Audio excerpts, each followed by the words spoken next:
Assalomu alaykum. Men nevropatolog Ravshan Javlonbek Jo'raqulовchiman. Bugun biz demensiya haqida, aqliy qobiliyatlarning pasayishiga olib keladigan sindrom haqida gaplashamiz. Eng keng tarqalgan demensiya turi Alsgeymer kasalligi bo'lib, ushbu videomizda biz uni misol sifatida ko'rib chiqamiz. Alsgeymer kasalligi bu bosh miyaning asta-sekinlik bilan buzilishiga olib keladigan progressiv nevrologik kasallikdir. Alsgeymer kasalligi demensiyaning eng keng tarqalgan turi bo'lib, kognitiv qobiliyatning, jumladan xotira, fikrlash va mulohaza yuritishning pasayishi bilan tasvirlanadi. Alsgeymer kasalligi odatda 65 yoshdan keyin boshlanadi, ammo erta boshlanadigan shakllar ham mavjud.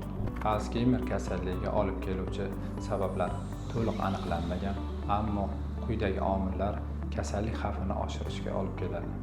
Bemorning yoshi, genetik omillar, bosh miya jarohatlari, jismoniy va aqliy faollikning yetishmasligi. Kasallik miya hujayralarining shikastlanishi va nobud bo'lishi bilan boshlanadi. Bu xotira, fikrlash va xulq-atvorda o'zgarishlarga olib keladi. Alsgeymer kasalligi 3 bosqichda rivojlanadi: yengil, o'rtacha va og'ir. Kasallikning dastlabki belgilari odatda yengil bo'lib, asta-sekinlik bilan yomonlashadi.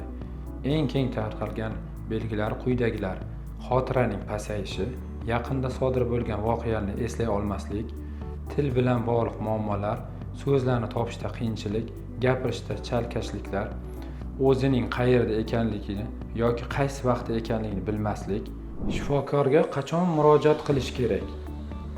Alsgeymer tashxisi nevrologik tekshiruv, kognitiv testlar, miya tasvirini MRT, kompyuter tomografiya va boshqa usullar orqali qo'yiladi.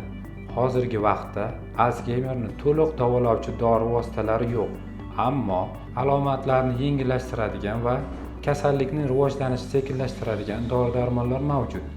Alsgeymer kasalligi bilan kasallangan bemorlarning oila a'zolariga quyidagi tavsiyalarni beramiz.